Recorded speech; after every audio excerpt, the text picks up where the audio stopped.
I used to be one of the best players in the Elite Division hockey team, which was the pride of our Scandinavian town. As a hockey star, I got a number of invitations to all kinds of events, and I accepted to act as a model in a fashion show. To my great pleasure, a very handsome blonde girl and I were to be a bride and groom in the grande finale of the show. The beautiful girl, Anna Landgren, and I, David Eriksson, had a good time at the party after the show. In fact, so good that I found her in my bed the next morning, and after that we continued sharing that bed every night. It was a pleasant time for Anna and me because we were invited to a lot of great events and parties. Anna really liked that those days. There was a problem when we wanted to get married because I owned a nice house, a fair amount of money shares for several successful companies, and an expensive car, while Anna owned only her clothes and a lot of shoes. After several quarrels, I got Anna to accept and sign an agreement which stated that everything we owned before the wedding would remain the private property of the owner. Anna agreed at last, because the main reason for our big wedding was a lifetime of true love and not a profitable divorce. We had a good marriage until several weeks ago when Anna began to have strange excuses for avoiding intimacy during some Tuesday, Wednesday, or Thursday evenings. At first I didn't care, but then I asked her if something was wrong, and she denied anything. It was one of those days when I was in a bad mood because everything went wrong the day before, and Anna once again denied me intimacy. Even the weather was bad, cold, windy, and rainy, and that increased my bad mood. Back at my job after a boring, tasteless lunch with a nagging coworker, I found out that I had forgotten some important notes I needed for my job at that very moment. Only one thing to do: go home and get it. At home, I got a strange feeling that something was wrong in the kitchen, and it took me some time to find out what. I noted that my wife Anna had obviously been at home and brought in the mail from the mailbox and laid it on the workbench where she used to lay it when she was back home from work at about 3 o'clock. The mail was still a little wet from the rain, so she must have been at home slightly before me. Because our relationship wasn't on top that day, and she never used to come home during her working time, I got curious. Was she denying my attempts for intimacy the previous evening because she was with somebody else during her lunch break? A look in our bedroom showed everything was exactly as I had left it in the morning. But a quick look in the spare bedroom gave me a great surprise because there was a gold-plated lighter on the brown carpet slightly under the bed. Neither Anna nor I are smokers, and it was clear that a smoker had been in that room probably not more than a half hour before me. Now I was really suspicious and decided to find out what Anna was into, so I laid back the lighter where it was found. Nobody had smoked in the house, and if Anna's visitor had been a woman, she had kept her lighter in a handbag and hardly had any reason to take it out. Therefore, everything indicated that the lighter belonged to a man and had fallen out of his pocket when he did something on the spare room bed. Not difficult to suspect what. Back home from work, the evening went on just as usual, but none of us mentioned being at home during the day. When Anna was hooked to a TV soap opera she used to watch, I went to the spare room and found that the lighter was gone from the floor but not laid anywhere I could see it. Not in the spare room, not in the kitchen. Later in the evening, I pretended to have some important work to do before going to bed, so Anna went to bed before me and was sleeping when I came to the bedroom. I undressed, but instead of going directly to the bed, I sneaked out to the kitchen and then to the hall where Anna's handbag was at its usual place. A quick look at it showed that the lighter now was in her handbag. No doubt Anna was involved in something with somebody, and it was my intention to find out what. My suspicion grew further when checking her handbag again the next evening, and the lighter was gone. There had been a folder in the junk mail a couple of weeks ago from a locksmith and alarm store about their alarms. What caught my interest was a small alarm detector with a camera the size of a smoke detector. It was equipped with a prepaid cell phone card and could send alarm messages and pictures to a cell phone. The next day, I bought that unit together with 2 smoke detectors almost the same size. Everything was battery-operated, so the installation would be a piece of cake on Saturday, when Anna had some errand to run for her parents and the kids were out playing. The test showed that it worked better than expected, and when Anna was back, she had no objections. I simply told her that we had talked about smoke detectors at my job, and it had been obvious that we needed a few more for acceptable protection.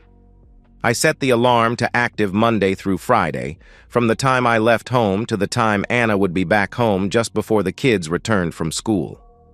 Everything worked fine on the first Monday and Tuesday. Then the shit hit the fan on Wednesday, and the alarm went off a few minutes after noon. The small pictures on my cell phone showed Anna and a man kissing in our hallway.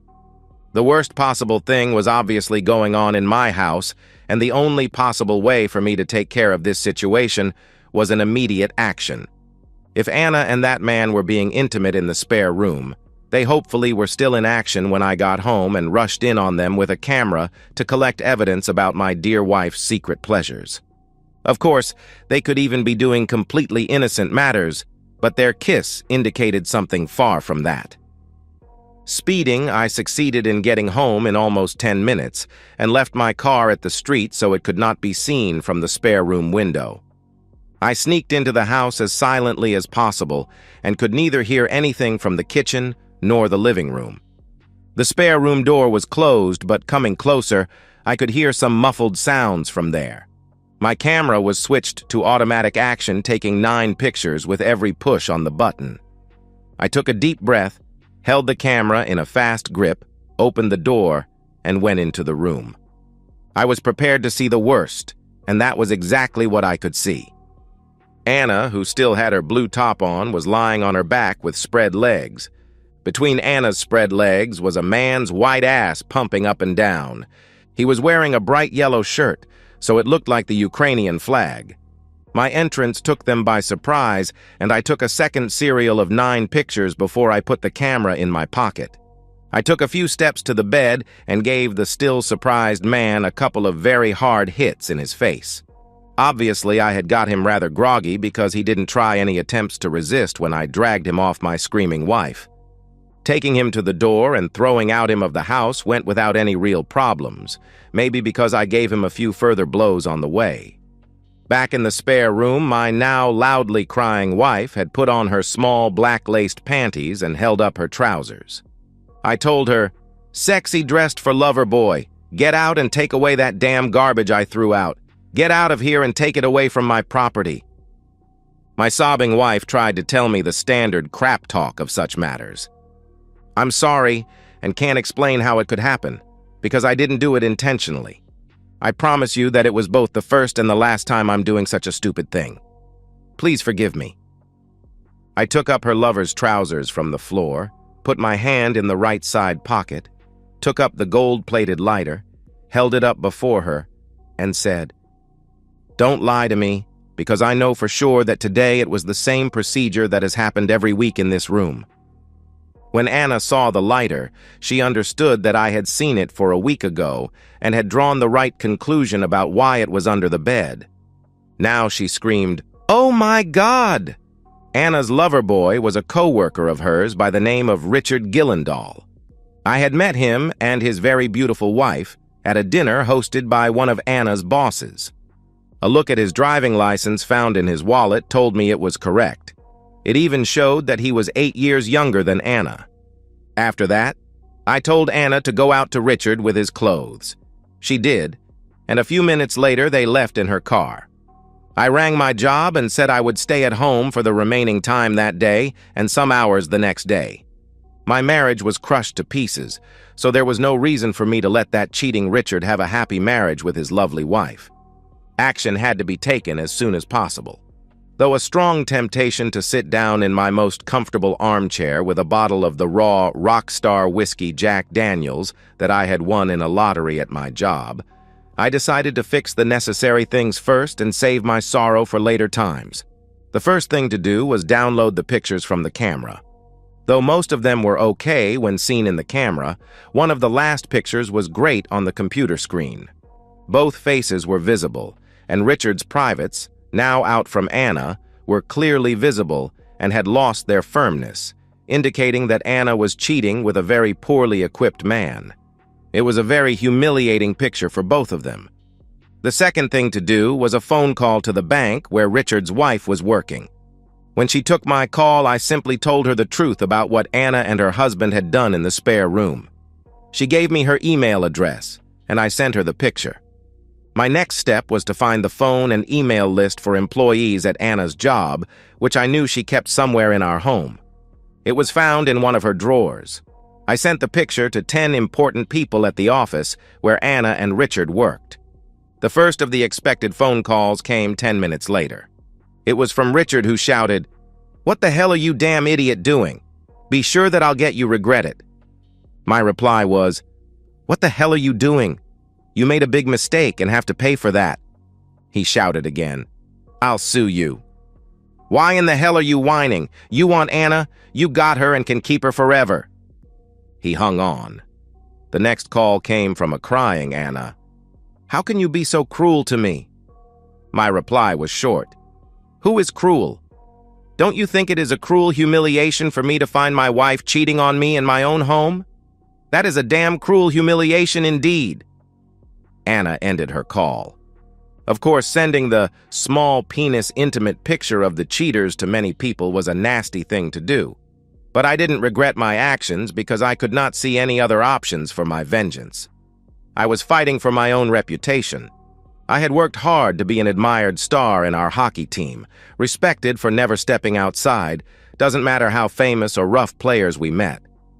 Though it was several years since my last match, I was still very popular among our team supporters and our junior players. A man to look up to, a man who, thanks to the hockey, had got everything a young hockey player could dream about. If I had let a man be with my beautiful wife without taking any vengeance, my reputation would have turned from an admired sports star to a poor wimp and a laughingstock. Not my way to play games. The problem wasn't if I had been too cruel to Anna and Richard. No. My problem was if my actions were rough enough to be regarded as an acceptable revenge among the public. Though the Tiny Tool intimacy picture had only been mailed to 11 people, I was sure that it would be out in the whole town within a short time. Then I got my third phone call. It was Anna's mother who said Anna was in a total mess at her house and would stay there for a while, so it was up to me to take care of the kids. After that, she began blaming me for what I had done to Anna. I promised to take good care of our kids, though nobody knew for sure if I was their real father or not. Regarding Anna's mess, I told her that she ought to ask her own unfaithful daughter why she had got her problems. My mother-in-law had never liked me, and that phone call could hardly increase her positive feelings for me. Later that evening, I got the fourth call about Anna's cheating. It was from Marie Gillendahl, who asked what I intended to do and if I had more photos. I promised to send her all 18 photos and told her I planned for divorce because my wife's cheating could hardly be regarded as any one-time fling. Marie said Richard had confessed that his affair with Anna had lasted 5 weeks with 7 intimacy sessions in my house, and neither Marie could see any possibility to avoid divorce in her marriage with Richard. Only a few minutes after Marie's call, the doorbell rang and Anna's mother stood outside. I let her in, and she told me that Anna would stay with her for a week, so I got a chance to calm down. I replied that I was as calm as a cucumber and would be filing for divorce the next day, because now I knew for sure that Anna had been with Richard in my house for at least 5 weeks, but probably a much longer time. Anna's mother turned pale and quit her nagging at me when she saw the small penis intimacy picture of Anna and Richard. Anna slept in the spare room for 3 months until Richard and she found an apartment they rented together. As expected, they were laughing stock in our town for a while, but such matters don't last forever because there are always new public scandals replacing the old ones. Anna still gets invitations from boozed, horny men who usually tells her that a great girl as she needs something better and bigger than what her poorly equipped lover can give her. I bought a new house that is under construction in a Lakeview area and will put this old house for sale for a nice profit. Though Anna acted as an unfaithful wife against me, she is a good mother, so she and I are sharing the custody of our children. A DNA test verified that I'm their father. I'm single and am still missing Anna as hell, so there have not been any serious attempts from me to find anybody to replace her. One thing is sure. I will never take Anna back, though Anna says that Richard and she are expected to split up in the near future. Anna has confessed to her best friend that her affair with Richard was a terrible mistake. She has to regret her remaining life, and living together with him is a poor life compared to the good life with her family in the marriage. And that's the end of today's story. If you enjoyed it, please give this video a thumbs up and drop a comment below. Your support helps the algorithm push my content further. If you're new to the channel, don't forget to hit that subscribe button. It really helps me keep creating more stories for you. Thanks for watching, and I'll see you in the next one.